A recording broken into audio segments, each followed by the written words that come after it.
Our children should be wearing different lenses. Time for more powerful parenting on this episode of Pushback.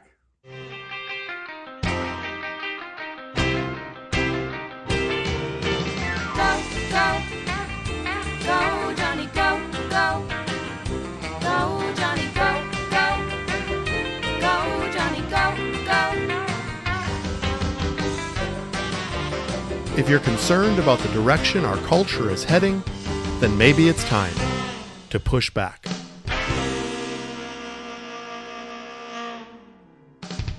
Hello, everyone, and welcome to Pushback. I'm Dr. Jonny coming to you again this week, sharing my heart about the things that are happening in this world and the culture that we so care about as Christians and as Americans and as family members and members of a community.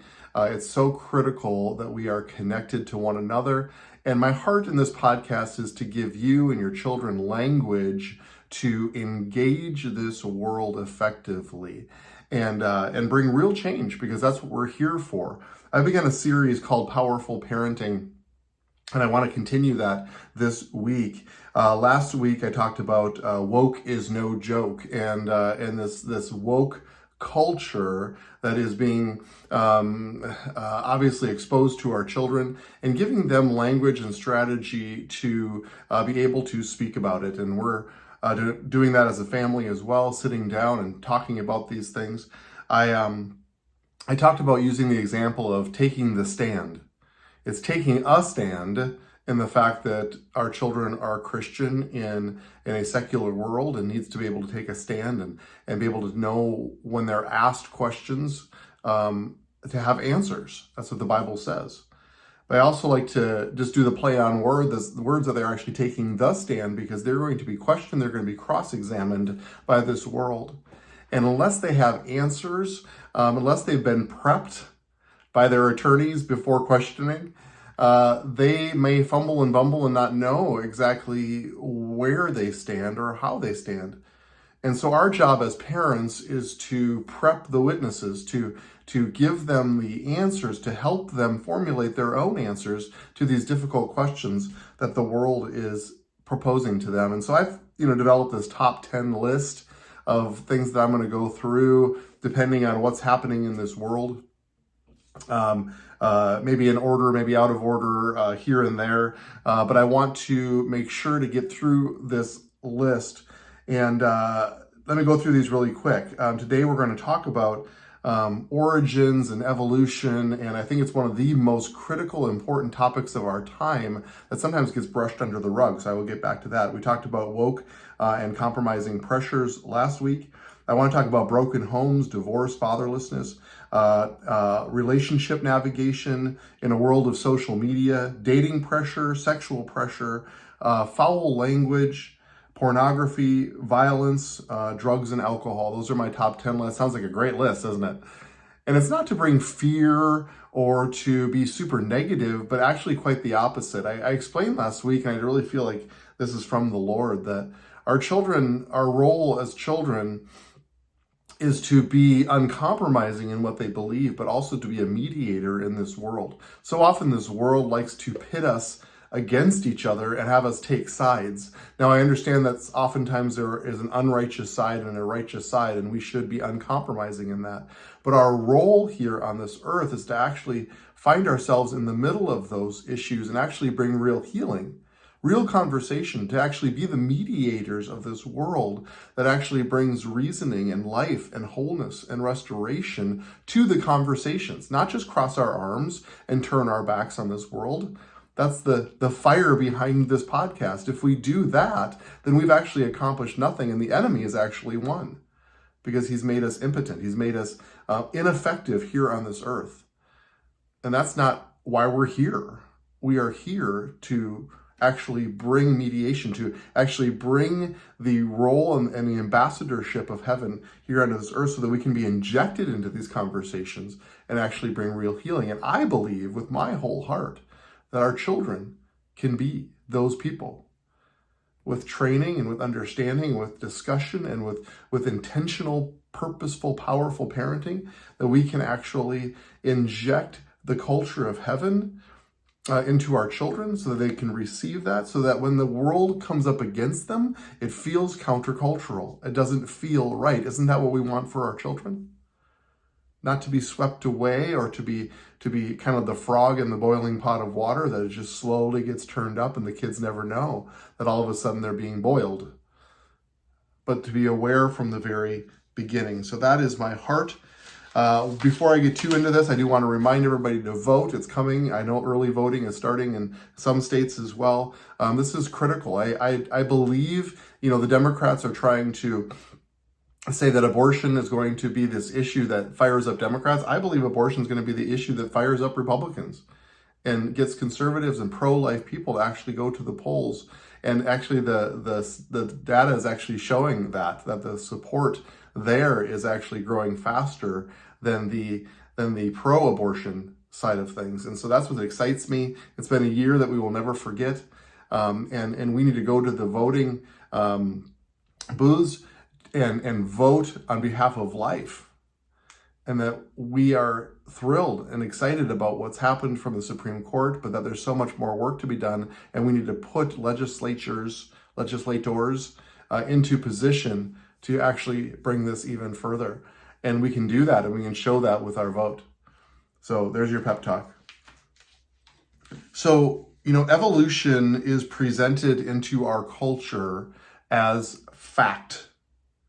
And maybe even from a scientific community, and what I can't even believe, honestly, is that even it might be considered law, like some kind of scientific law that it's been proven. However, evolution is a worldview. I just want to be very clear to you as parents and teaching this to your children. I did this a similar message to this, a similar podcast to this very early on when I first started podcasting 2.5 years ago. And I'm going to really focus today on students and parents and the schools themselves. But I just want to be very clear as a scientist, as a medical professional with a doctorate in science, that evolution just doesn't stand up to scientific requirements, certainly not to be a law, not to be a fact, and I would even go so far to say not even really a theory. In fact, evolution is really, really bad science, and that it takes way more faith. And this is a talking point for your children. It takes way more faith to believe in evolution than it does in creation. Way more. Because it doesn't stand up to scientific scrutiny. And so it's so important to have this discussion and to know with your children where they stand on this, because the world is trying to pull them away. If you go into a museum, it's presented as fact, and you think that it's absolutely a certainty. Now, there is laws of science. So if I had a ping pong ball and I dropped it on the ground and it bounced back up and I caught it, and I just did this over and over again, that's called the law of gravity. And every single time I drop it, short of some sort of angelic intervention, it's going to hit the floor and bounce back up. That's called the law of gravity, and it will happen every single time. I can reproduce it. I can watch it with my own two eyes. I can study it. I can mathematically explain it. It's a law. There's also a factor in physics called the second law of thermodynamics, and it's called entropy. And it's indicating that the whole universe of matter is running down and ultimately will reduce itself to uniform chaos. So if you put molecules in a test tube, they aren't going to form themselves. They aren't going to create into themselves some sort of organized being. No, they're going to actually reduce themselves to randomness, to chaos. That's a scientific law. It's called the second law of thermodynamics, which seems about as basic and unquestionable to modern scientific minds as any truth can be. This is just true. At the same time this is happening on the physical level of existence, something quite different seems to be happening on the biological level. Structure and species are becoming more complex, more sophisticated, more organized, with a higher degree of performance and consciousness. The law of increasing entropy is a universal law of decreasing complexity, whereas evolution is supposed to be a universal law of increasing complexity. Okay, that was a lot of big fancy scientific words. Let me break it down for you. We would expect to see over time things to become decreasingly complex. It's the law of thermodynamics. it's reducing itself to uniform chaos. But what evolution is trying to convince us is that over millions and billions of years, that somehow the world that we see, the matter that we see, has formed increasing complexity all on its own. And so it violates the scientific law. And so if we can teach our children one thing, let's just teach them that. Let's have them bring that to their science teachers and have them present that. This is coming up against our children. And we have to be very, very clear as parents what is actually being taught to our children. It's not fact. They can't reproduce it. They can't show evolution. They always seem to try. The pandemic came up so often that the viruses are evolving. Well, that is called microevolution, and that's called changes within a species of virus. Dogs can change within a species, but guess what? At the end of the day, they're still dogs. Viruses aren't changing into something else. That's what increasing complexity is going to require. In fact, when a virus mutates, it's usually a loss of information, not a gain of information. That's what we see in these various types of even COVID, Delta and Omicron and all these different variances. This is decreasing variation, which is exactly what we'd expect to see in scientific law. So I would be willing to argue with scientists that they should be scientifically accurate in saying that maybe evolution is a theory. So what is the definition of a theory? A theory is a scientific theory is a well-substantiated explanation of some aspect of the natural world based on a body of facts that have been repeatedly confirmed through observation and experiment. So evolution doesn't even stand up to the word theory because they can actually not show that one species has ever turned into another species. It's not seen. And in fact, if you take millions and billions of years, there should be millions and billions of fossils that show these transitional creatures that are part whale, part gopher, whatever they're saying these animals transition into. There should be a whole bunch of fossil records. Guess what? There isn't any. There should be millions and millions of them, considering the time it would take for random chance to form these changes over time. It's not even a theory. So what are they teaching our children? Is it a philosophy? Is it philosophy? Philosophy is the study of the theoretical basis of a particular branch of knowledge or experience. Well, there's no real experience that they can show. So is it possible, my friends, parents, students listening to this podcast, is it possible that evolution is a religion? What's the definition of a religion? A set of beliefs concerning the cause, nature, and purpose of the universe. The science evolution is really bad science. It doesn't line up with fact, theory, or philosophy. It's in fact a religion. It's starting with a world view. It's a world view. And the world view of evolution starts with the premise that there cannot be a God. That's the scientific premise. And then they put scientific measures around it that confirm the worldview. They actually don't confirm the worldview. It conforms to their worldview. I used the wrong word. It doesn't confirm their worldview. It conforms to their worldview. That's called religion. And that's what's being taught to your children. So I want to be super clear. It's a lens that they put on, and the lens that the secular world has put on to teach our children is that there cannot be a God, so there has to be some other explanation. And the only other explanation is that nature randomly did this by chance over time, even though there is no scientific proof, evidence, or demonstration that has ever occurred or could ever occur. It's really bad science, and they're teaching a religion of humanism to our children. And this is a big deal, and this has major consequences that we are seeing in every aspect of society. And this is what gets me fired up as a scientist, because I want them to be honest about it and be held accountable to it. But we as parents, we are the ones who are supposed to parent purposefully and powerfully. And we need to be able to not hear the word science and have our eyes glaze over and not know what to say and say, oh, well, just trust your science teacher who's teaching you a religion that is contrary to the Bible. So what about creation? Well, creation at best is a theory, scientifically speaking. Why is that? Because we weren't there, and so we can't prove that these things have happened. Now, we have an ancient text that actually gives account and often firsthand testimony of an historical event. But we weren't there. But some reason that text is dismissed, even though it's an ancient book like so many other ancient books that are used. But scientifically, we weren't there. So we have a theory, but our theory is actually held up. There's actually evidence for creation and evidence for creation. And there's evidence that an evolutionist would also use. Now, my friends, this is very important. It's important to teach our children. It's important that kids hear this. It's the same evidence. It's not like creation has separate evidence and the secular evolutionary worldview has separate evidence. It's the same evidence. We just have different lenses at which we look at the evidence. And they are making some kind of scientific claim that is way out of whack and needs to be held accountable. But they're seeing it through a lens, and it's the lens of there cannot be a God. So therefore, we can explain things in a different way. The same evidence in a different way.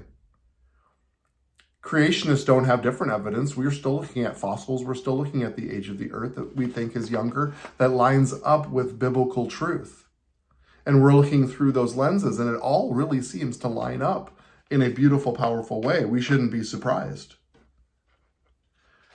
So I believe, and I've said this a million times on this podcast, and I think this is so important. I believe that parents, pastors, teachers have been fed a line, have been fed an untruth, that there is a scientific burden that needs to be overcome and explained by Christians in a biblical worldview.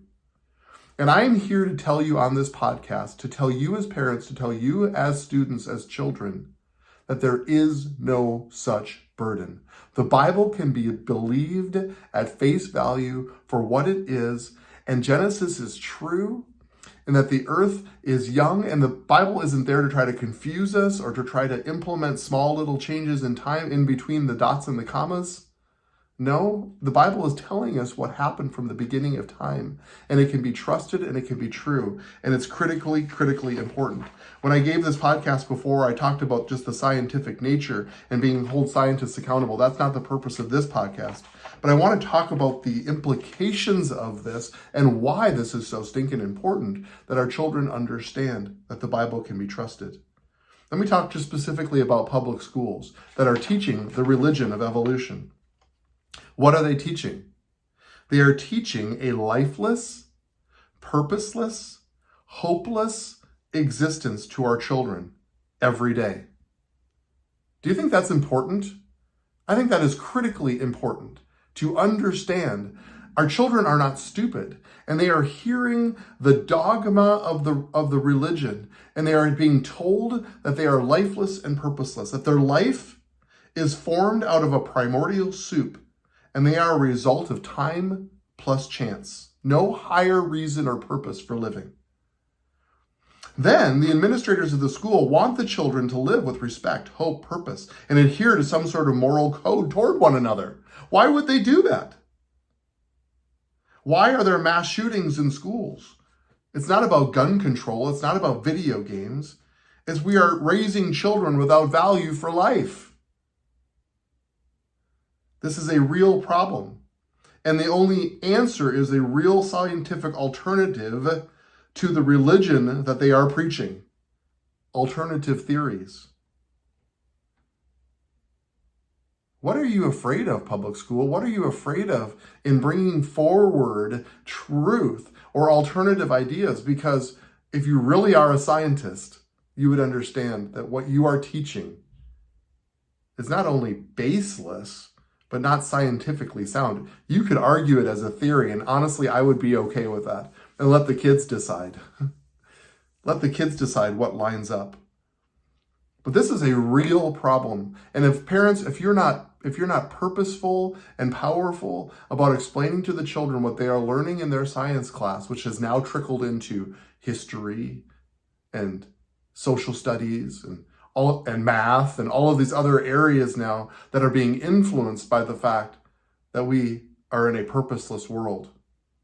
The Bible teaches something completely opposite. It's also, if you want to use the word religion, not a big fan of the word religion, but it's also a study of the origin of life and why we are here with incredible purpose by a loving Father that created us for a reason, that we have life and destiny. It's a different message. So parents, we must be proactive to push back against the errant secular teaching. Challenge your school. I said this before, this has been the year of the parent. Parents all over the country have been rising up and saying, wait a minute, you don't get to tell us how to raise our children or to teach our children. We actually have a say in this. We aren't helpless victims. And the secular world wants to frame this as God versus science. It's the wrong argument. This is about real science. I would like the argument to be about real science. To be informed and have frequent discussions so that our children understand the severity and the importance of this conversation. I want to talk to you kids. You aren't stupid. You understand what I'm talking about. Worldview matters. The lens in which you look at this world matters. And I'm asking you to put the lens on of a loving creator God and have you look at the world through that lens. And I'm telling you, you'll see things differently. Kids, I want you to write down the word entropy, E-N-T-R-O-P-Y. I want you to bring it to your high school teacher and ask them to explain it. I don't want you to be bombastic about it. I don't want you to be dishonoring about it.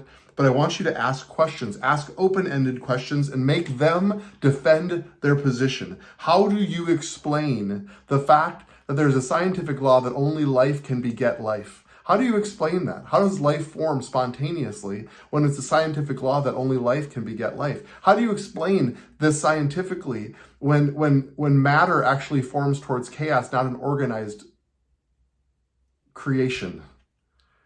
And don't be surprised if they end up talking about a leap of faith or aliens. You're going to notice that aliens come up a lot because maybe there was some sort of ancient life form that landed on the planet and actually seeded the world with their DNA and started the human race. Why are they talking about that? Because they know that their scientific evidence doesn't line up. There has to be some other way. So don't be surprised if aliens come into the conversation. And they're going to say things like, everything is possible if it's just given enough time. That's not a scientific law or truth. It's not true. And so kids, I want your eyes open, but I want you to be respectful and just ask questions. It doesn't mean that you have to say, I'm a Christian and you are a secular atheist and you are brainwashing me. That usually doesn't open up a great conversation. But you can ask open questions and make them defend their position. And they might come after you talking about Jesus in the Bible, but don't make the conversation about that because you have nothing to prove. Make them prove what they are teaching and make them defend how it's even possible. And of course, these worldviews matter and the lenses that we wear because there's incredible consequences in all other areas. We are a country right now in division about race. Well, guess what? Race division and evolution was started and talked about by Darwin himself and propagated by other people like Hitler, who felt like the Aryan race was the supreme race. And those are all evolutionary ideas. And read the writings of Darwin, and they were incredibly racist.